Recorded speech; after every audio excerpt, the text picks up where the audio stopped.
tree. Turn me around, I'm gonna keep on walking, keep on talking, marching up to freedom land. Ain't gonna let nobody turn me around, turn me around, turn me around. Ain't gonna let nobody turn me around. I'm gonna keep on walking, keep on talking, marching up to freedom land. Ain't gonna let nobody turn me around, turn me around, turn me around. Ain't gonna let nobody Turn me around, I'm gonna keep on walking, keep on talking, marching up to freedom land. My name is Norris. I'm the Public Works Director for the town of Chapel Hill, and I'm first up to get us started. I want to thank everyone for coming out today and taking the time to celebrate the life of Dr. Martin Luther King with us. I would like to thank the council members, the mayor and council, Town Manager Roger Stansel, Deputy Town Manager Flo Miller. I see our former mayor, Klein Smith. Thank you for coming. All town employees and department heads, thank you for coming.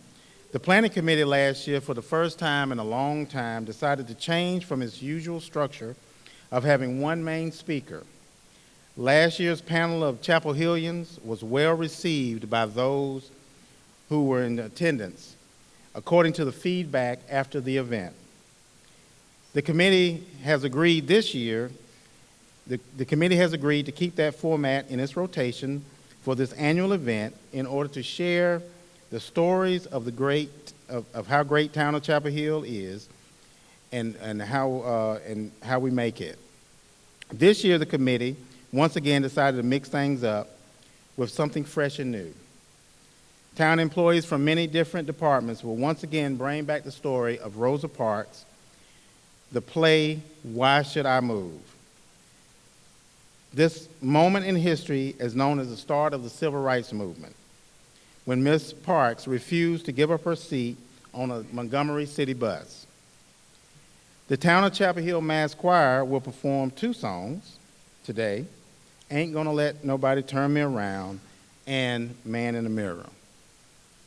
You'll also hear from the winners of the Word Project.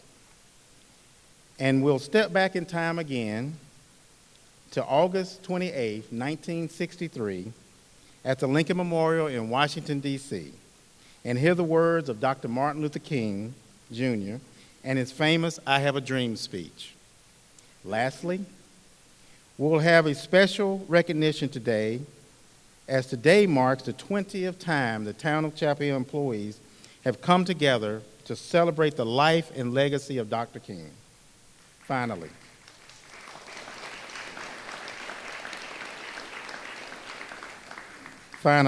I would especially like to thank all those who helped organize this event, the MLK Committee, the Chapel Hill Mass Choir, and all those who are participating in today's program. Thank you.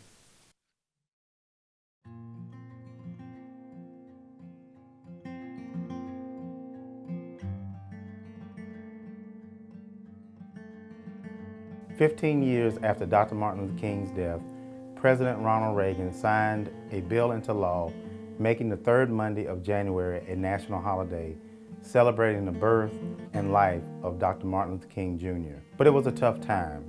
Getting the bill passed, first a bill had to be introduced by a member of the House of Representatives. The Speaker of the House signed the bill to a committee where the bill was discussed in detail.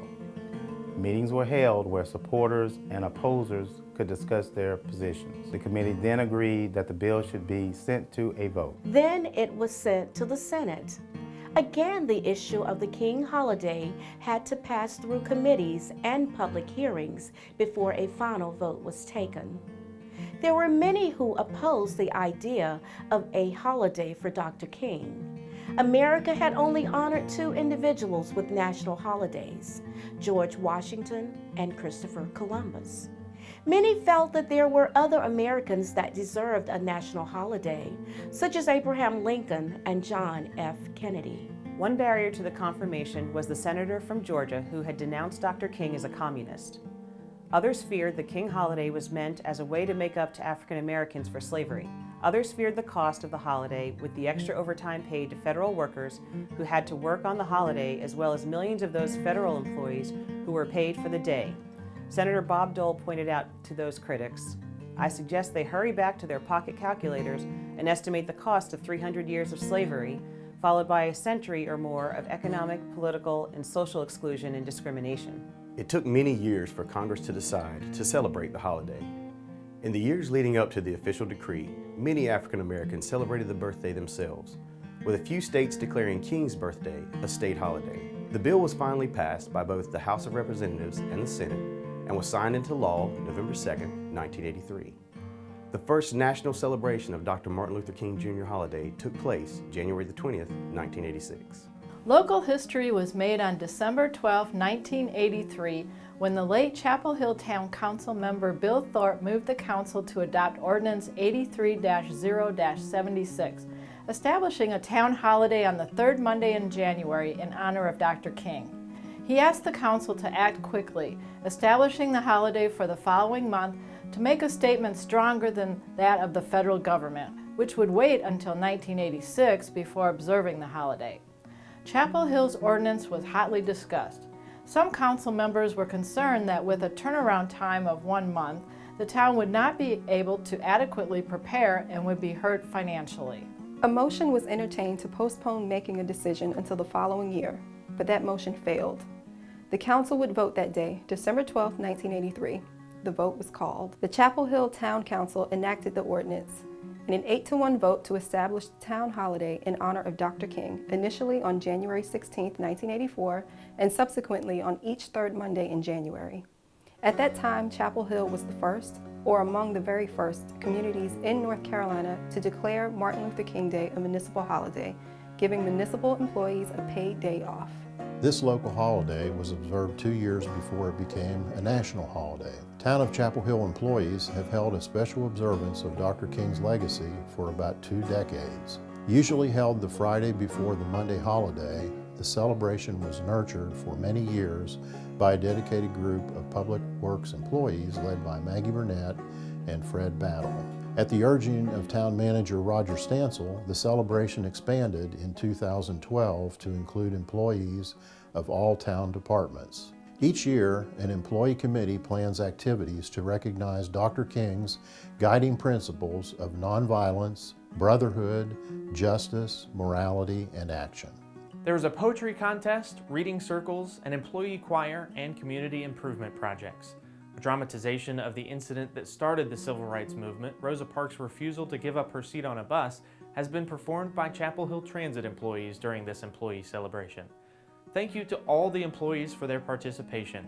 And in the words of our former Mayor Howard Lee, this has to be more than just a day of celebration. This has to be a day of renewed dedication.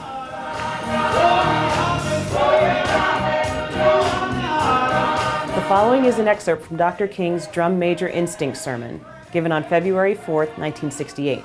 Dr. King encouraged his congregation to seek greatness, but to do so through service and love. If you want to be important, wonderful. If you want to be recognized, wonderful. If you want to be great, wonderful. But recognize that he who is greatest among you shall be your servant. That's a new definition of greatness.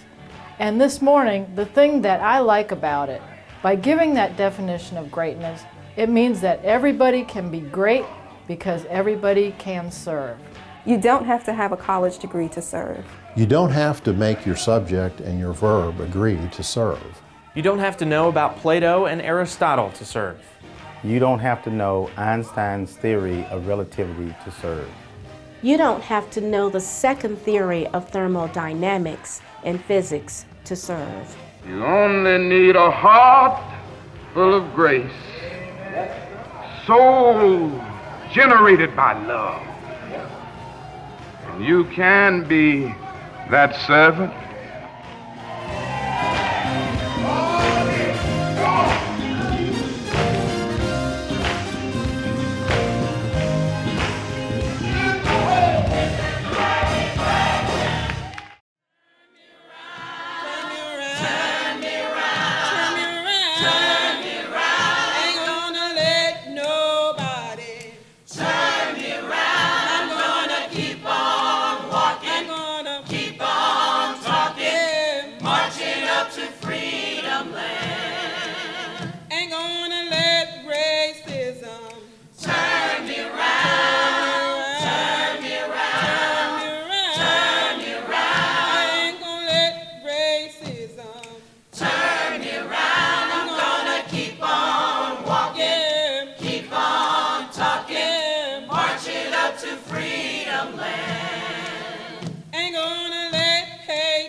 Good evening.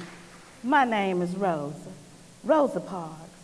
It's so nice of all of you to come tonight to honor the 61 days since I first refused to give up my seat on that Montgomery bus. People always ask me what really happened that day. I love to tell the story because to me, it really shows how the Lord works. You know, sometimes the Lord chooses us for special things. And I look back over my life and he selected me. When I was a young girl, I grew up in the church. I went to Sunday school, Sunday service every week with my mother, my father, my grandmother, and my grandfather. It was my grandfather who taught me the lessons of the Bible. And it was him who taught me to fear nothing and to always trust in the Lord. His favorite Bible verse was, "Yea, though I walked through the valley of the shadow of death, I fear no evil." After that day on that Montgomery bus, it became my favorite verse too. You know, in growing up, I saw many terrible things happen to my people. I saw colored people fired, spat upon, and beaten. It wasn't uncommon to walk to school and have to turn away from looking at a charred body hanging from a tree. It was hard for colored people back then. I heard the story of the Scottsboro boys. And then there was that young man up north who was lynched for making a pass at a white woman. Lord have mercy, what was his name? Emmett Till. Emmett Till was his name. Colored people couldn't even get good jobs. We couldn't even vote for a long time. As a young woman, I worked for the NAACP, and it was during that time that I learned that colored people had to stand up for their rights. Then one Sunday, I had the opportunity to hear a young, good-looking preacher, Martin Luther King Jr., tell us how that it was time for us to stand up for what we believed in. People always ask me if I didn't get up because my feet were tired. You know, my feet was tied to it, but it was much more to it than that. My soul was tied. Thinking back over my life, I worked many jobs. Back in 1955, I was working at a department store. My husband and I didn't have a car, so I had to take the city bus to and from work. Montgomery law was that white people took the first seats on the bus and the colored people sat in the rear. Now, if the bus was full and there were no seats available, the white person come on the bus, then the colored person had to get up and give their seats to that white person.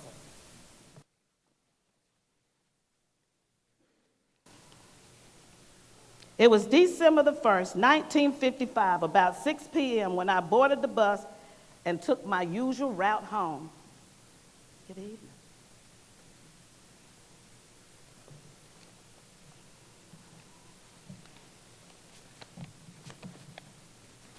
Good evening, y'all. I hadn't planned on anything happening unusual that day, but about 10 minutes into my ride, a white man got on the bus.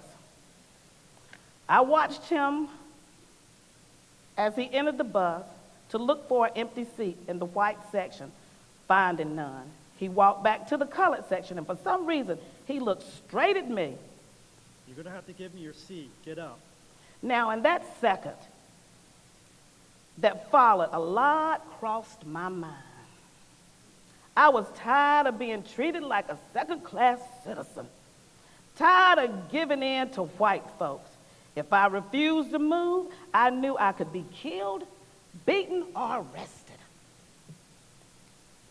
"Give me your seat," he said in a gruff voice. In an instant, I decided not to move. He said it even louder. "Give me your seat." I looked all around at the colored people, and they looked scared. Some of the colored passengers said these things.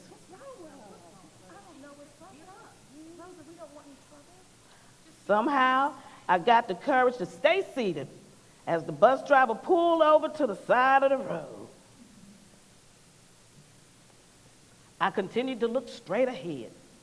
While the driver approached me, he said in a rather calm voice for the situation, "Ma'am, you're going to have to get up and give this gentleman your seat, or I'm going to have to call the police." I said nothing as the driver walked back to the front of the bus. And at that time, the white people were really mad and the colored people wouldn't even look at me, even the ones I really knew well. But I knew I had to finish what I started, and I began to pray. Our Father, which art in heaven, hallowed be thy name. Thy kingdom come, thy will be done on earth as it is in heaven. Give us this day our daily bread, and forgive us our debt as we forgive our debtors. And lead us not into temptation, but deliver us from all evil. For thine is the kingdom and the power and the glory forever.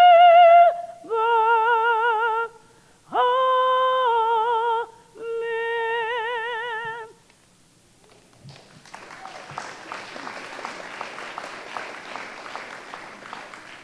Moments later, the police officer got on the bus and came up to me.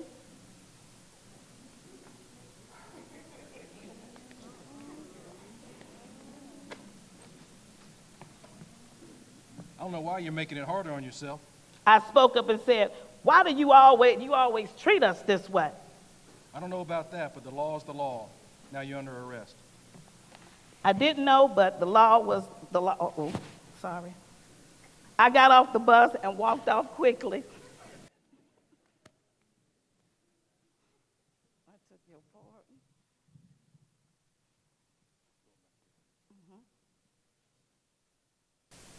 Outside, I was handcuffed, put in the police car, and driven to jail. I got out early the next morning with the help of a gentleman called Clifford Dare. When I got home, I was surprised to find out my arrest had made the national news. People from all over called and sent telegrams. It made me feel a whole lot better. I didn't feel alone anymore. As you know, what happened 5 days later, that young preacher I was telling you about, Martin Luther King Jr., he called me and he said he was going to organize a boycott of the Montgomery city buses until the law changed. Well, I know you all know your history, so I know you all know that was the beginning of the civil rights movement in our country. And it's so hard to believe that it was me, Rosa Parks, that instigated the whole thing. I had good fortune of living a long time since that happened, and I've seen so many good things occur. I was surprised to see that colored people and white people could ride the bus 1 year later without incident. In fact, I took a little ride just to make sure. Yes, things are better, but not over yet. Nothing's over yet. I am proud of what I did, and I want you all to be proud of what you can do. There's still a lot of work to be done, and I hope you learn through me that one person, just one, can make a difference. I can't believe I can't be there now with you. I've done my work, and now it's time for me to rest. The time is now for you to take a march and to follow my steps. Don't let this opportunity, so wonderful as it is, pass by you. Thank you all so much for listening to my story, and good afternoon.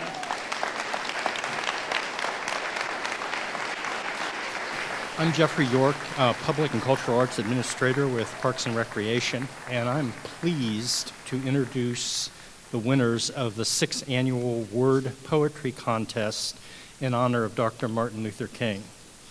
This competition, that is jointly sponsored by Parks and Recreation, Transit, and Public Works, challenges employees to craft a poem or a song lyric based on the words or values of Dr. King. Once again, employees rose to that challenge to present well-crafted poems that illustrate how Dr. King's message remains impactful today.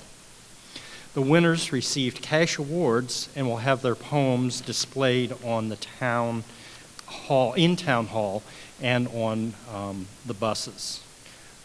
This year's juror, Charlotte Almonds, is a noted poet with numerous publications. She's a winner of a John Hope Franklin grant, the Ebony Harlem Award for Literary Achievement, as well as other grants from the Durham and Wake County Arts Councils. She's also a vocalist in the hip-hop rock band Nosati Music. She commented as she was reading the poems that all the poems submitted had a generosity, reflectiveness, and hopefulness that everybody can find uplifting. So it gives me great pleasure to introduce the 3 employees who submitted winning entries for this year's contest. But I also want to recognize Keith Dotson. Keith, could you stand? From Parks and Recreation, the Community Center, whose poem, If Love is Truth, received an honorable mention. As I introduce the prize winners, each will have the opportunity to recite their poems for our listening pleasure. So the 3rd place winner was Wayne Gullidge with Stormwater Management, and he was the winner of the $50 prize. Wayne, if you'll come up and read your poem for everybody.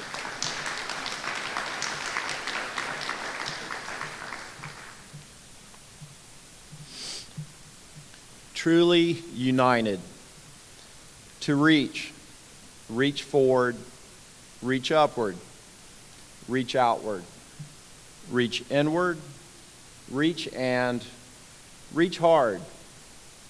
Our world, our nation, our community, our family, our neighbors, our downtrodden, ourselves, our responsibility. Ever feel like an outsider? Ever feel like nobody cares? Ever think beyond good and bad? Or right or wrong? Dare to feel and think and act on love. Bring your heart with you and share it. Hold another's hand, look into their eyes, and really see them. To see, to try, to embrace may just open doors of understanding and acceptance and grow trust both ways. Who knows? Maybe we can all be as one, truly united.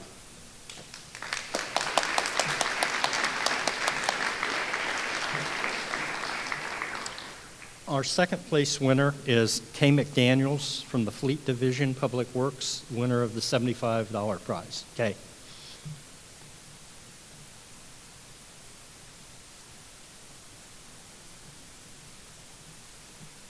My entry is years later. I grew up so naive, always wanting to please, not knowing all the hatred that surrounded me. In the heart of Dixie, so much was brewing, but my home was not showing. Soon I felt the division at school. I had been told we were all the same. Now I could see the world did not feel that way. That has been many years ago, from the unrest in Alabama to my home in North Carolina. I knew my world would change. Now, years later, it has. I am a part of a mixed race family, and I feel the sting of racism. That still lingers in our world. To quote Dr. King, I have decided to stick to love. Hate is too great a burden to bear.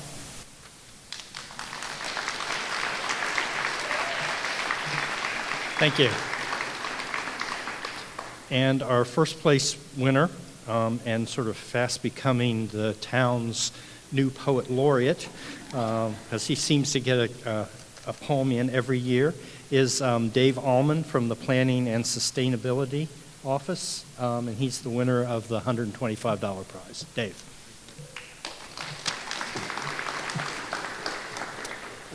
So I like to work off a quote from Dr. King. It lets me kind of dive into the body of work and just learn, really, every year. So my quote this year was, "We do not make history, we are made by history." And this is, "Each day we stand upon awakening." Each day we stand upon awakening, the world laid soundly at our feet again, rising wishful of dreams a new day can bring, and surely the earth will stop shaking, but when? When came this brittle continental rift, bequeathed by some ancient moment in time, an instant when I went right and left, the heart of creation asunder behind. But the child cannot be blamed for their lot, just as today cannot scapegoat tomorrow. Generations before crafted all that we've got, and ours is the choice to own or to borrow. And fated to live not in the garden we tend, gnarled roots we were sown as seed long ago, still we must labor and openly mend, if ever we deign the good seed to grow.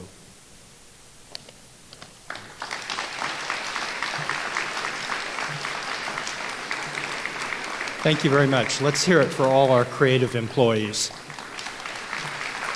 I have the pleasure to present to you Dr. Martin Luther King, Jr.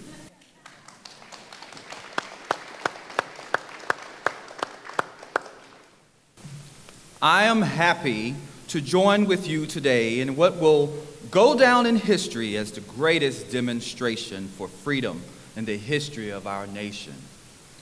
50 years ago, a great American, in whose symbolic shadow we stand today, signed the Emancipation Proclamation.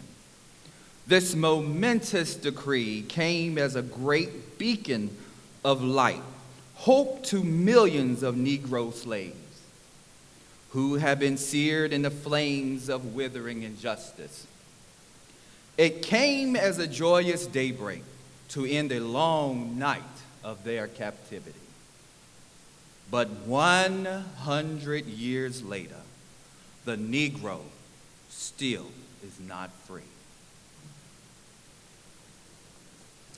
Dr. King went on to say, in a sense, we've come to our nation's capital to cash a check. When the architects of our republic wrote these magnificent words of the Constitution and the Declaration of Independence, they were signing a promissory note to which every American was fall to heir. This note was promised to all men, yes, black men and white men, would be guaranteed the unalienable right of life, liberty, and the pursuit of happiness. It is obvious today that America has defaulted on that promissory note. Insofar as her citizens of color are concerned, instead of honoring the sacred obligation, America has given the Negro people a bad check. A check which has come back marked insufficient funds. the social justice movement was not made by black people alone. The marvelous new militancy which has engulfed the Negro community must not lead us to a distrust of all white people. For many of our white brothers, as evidenced by their presence here today, have come to realize that their destiny is tied up with our destiny. And they have come to realize that their freedom is inextricably bound to our freedom. We cannot walk alone. We must walk, and as we walk, we must make the pledge that we shall always march ahead. We cannot turn back. This speech quickly became known as the I Have a Dream speech.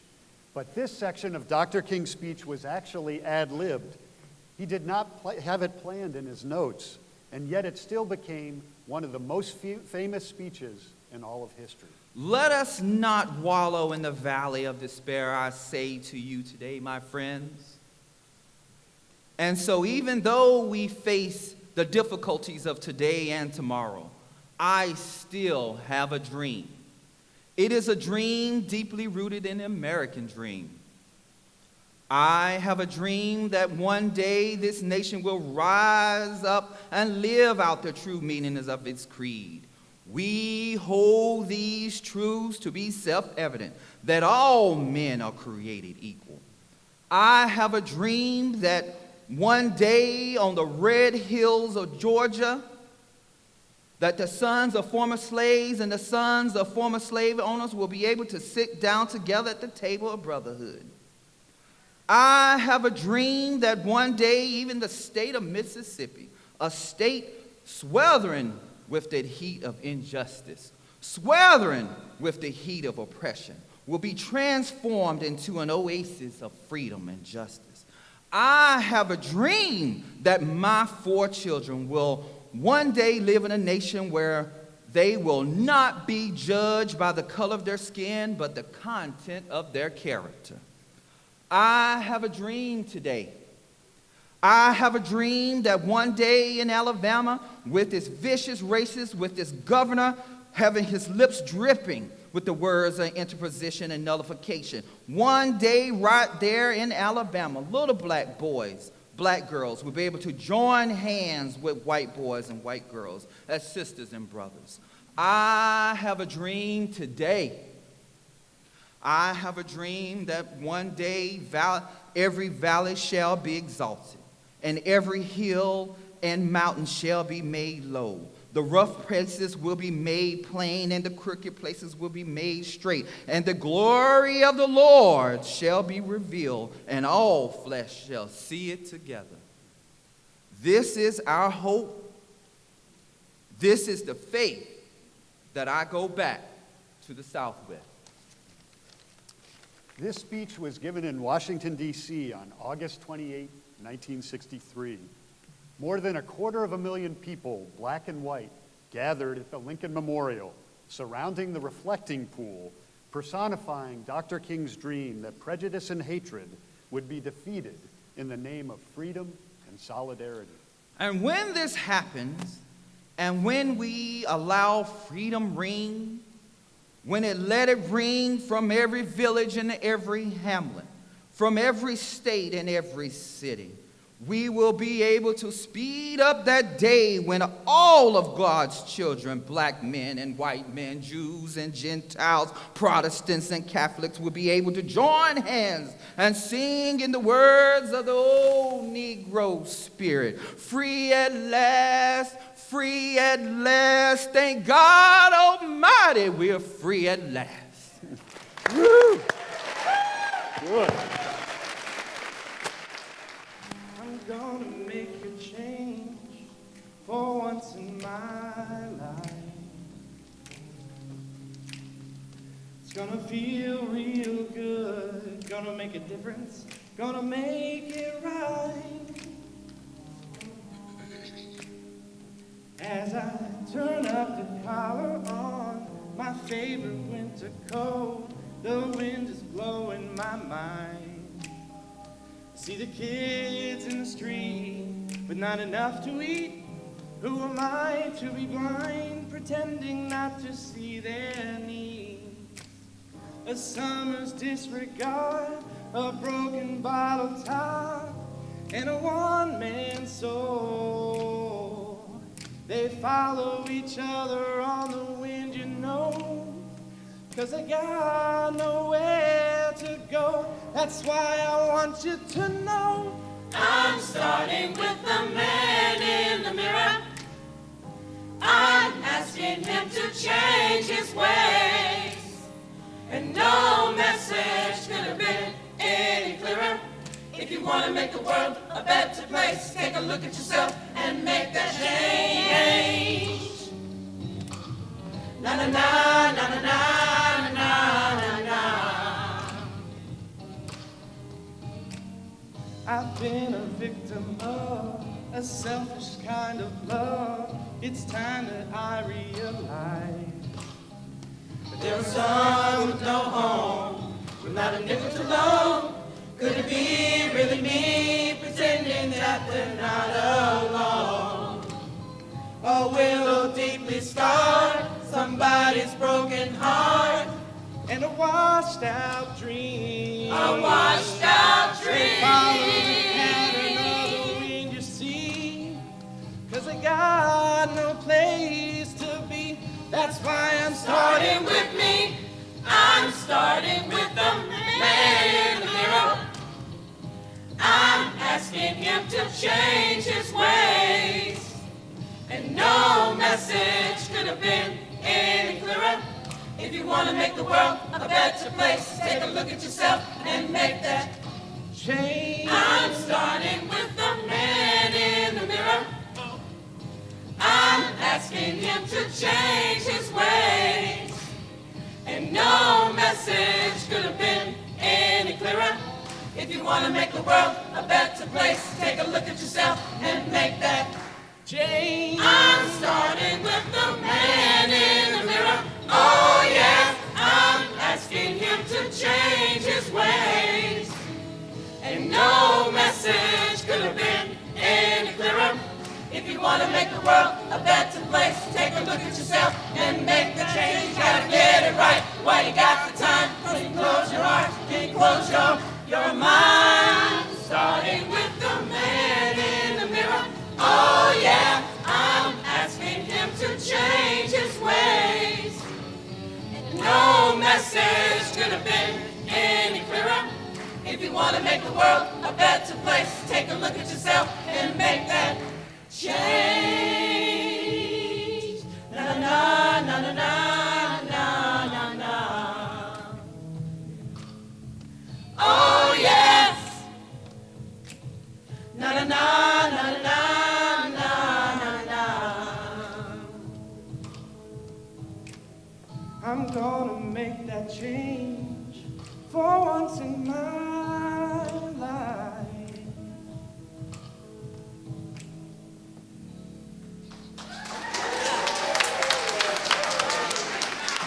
Flo and I want to leave you with a few comments before we depart today.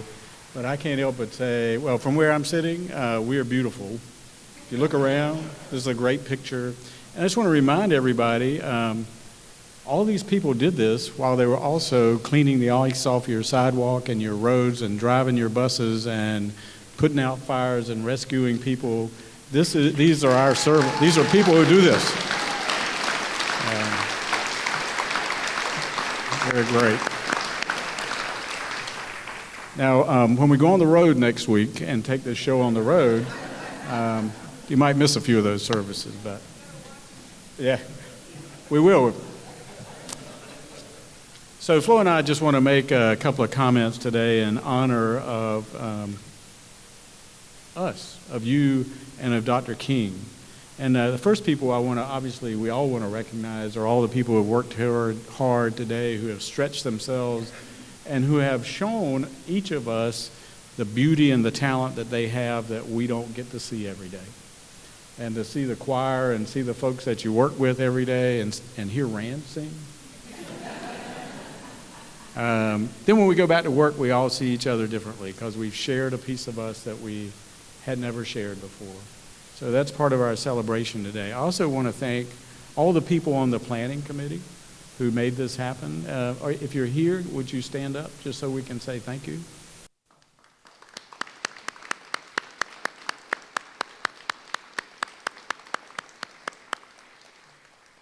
And just for like one of those little ads that comes on TV, you too can be a part of the planning committee. If you want to volunteer, Lance would love to tell you how to get involved with planning next year's event. So the theme for today was remembering our past while building our future. It's a celebration of those who came before us, of those whose shoulders we stand on, and hopefully, as a part of that, a commitment to finish this business. We need to complete this journey. There is unfinished business to do, and we need these types of celebrations to maintain and invigorate our commitment to make that happen. So I want to, before I turn it over to Flo, give you a quote from Dr. King. Whatever affects one directly affects all indirectly. I can never be what I ought to be until you are what you ought to be.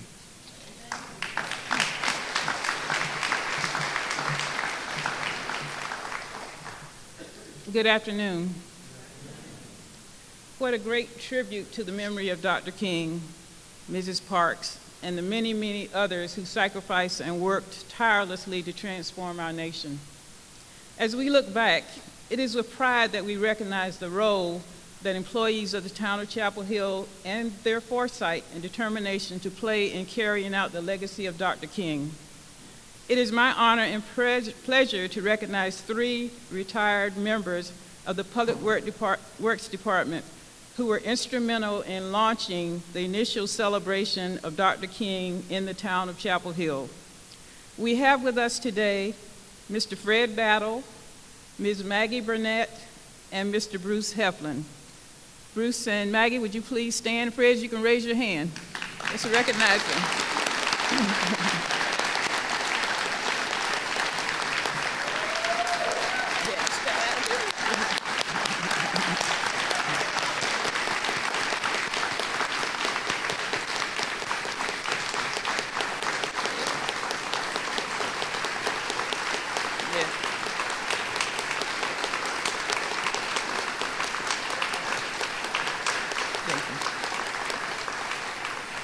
I'd also like to welcome members of Fred's family who are here, and we thank you for being with us.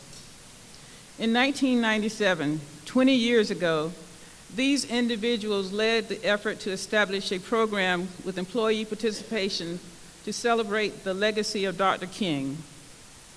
At that time, the Public Works Department was located off of Municipal Drive and what is now MLK Boulevard, and it seemed like it was about the size of this room. Maggie, Fred, and Bruce, your insightfulness in recognizing that it was important for employees to celebrate the legacy of Dr. King was amazing. They were a powerful team and trailblazers. If you said no to them the first time they asked, expect them to come back and ask you again. They knew that honoring the legacy of Dr. King was the right thing to do, especially in Chapel Hill. Bruce, Maggie, and Fred, I hope that you are very proud that a small celebration and recognition that you started has grown into an event that includes and encourages the participation of all town employees. Employees of the town, take pride in the service that we provide.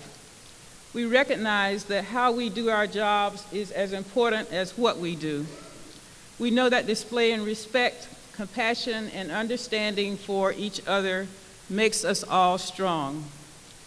As you can see from this event, it is not just for Black people and people of color, but for all men and women, regardless of the color of our skin. Again, thank you. Thank our employees and thank our supporters for the work that you do to keep the dream alive.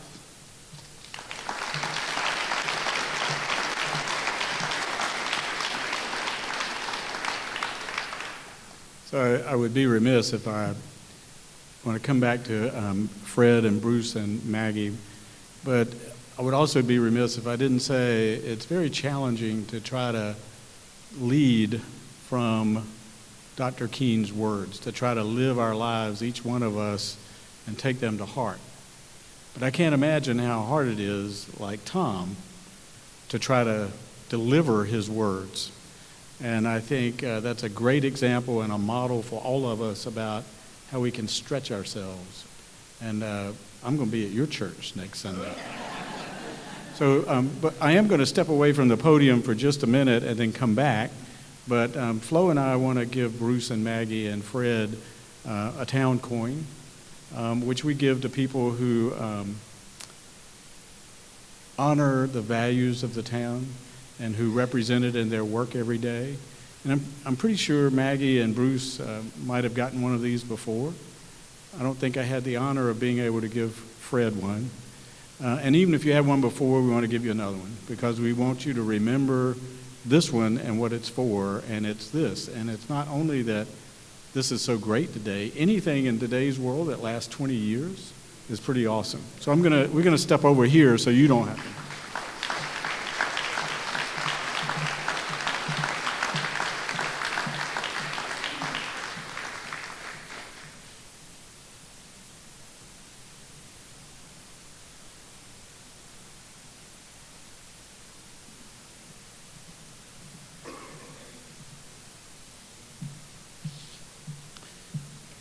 So I just want to make a couple of more remarks that today we come to honor Dr. King's dream.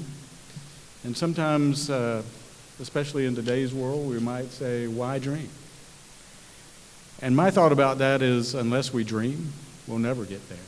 And around here in the town of Chapel Hill, I think we like to say, if we can imagine it, we can make it happen. If we can think about it, if we can dream it, we can make it happen. We just need to take responsibility for our part of that. So our dream as the town's employees is to build a community where all people thrive. To build a community where all people thrive, a community that's the town of Chapel Hill as the place you live, but also a community of people who work together, where everyone has an opportunity to thrive, where it's based on our values of respect, and based on each one of us taking responsibility for the part we can do. You can lead from where you are, whatever your job is. And believe it or not, some of us leave our jobs and we're a mother, or we're a part of a neighborhood association, or we attend a church, or some other place of worship. We have many hats we wear, and we can lead from all those places. Dr. King, Rosa Parks, showed us the power of what one person can do. Fred, Maggie, Bruce have shown us what one person can do, what a small group of people can do. So I'm going to ask us today to all recommit ourselves to defining our dream. Because the first thing you got to do is identify what that is and envision it. So define our dream. Look up from our phones sometime as we walk down the hall and say hello to somebody. And I'm way too guilty of walking down the hall and looking at my phone and not even know somebody just passed me. So we need to get off our phones. We need to connect individually, and I encourage you to do that. Do something nice for somebody you don't know. We can't be tired, as we heard in performances. We can't turn back. We're all connected, and when we meet up again next year, let's share our stories about how we made a difference in the year ahead of us. So there's only one way to leave a celebration of Dr. King, and that's to read his words. So I'm going to leave with a quote from Dr. King in an address he made to the Southern Christian Leadership Conference on August 16, 1967. When our days become dreary with low hovering clouds of despair, and when our nights become darker than 1,000 midnights, let us remember that there is a creative force in this universe working to pull down the gigantic mountains of evil, a power that is able to make a way out of no way and transform dark yesterdays into bright tomorrows. Let us realize the arc of the moral universe is long, but it bends toward justice.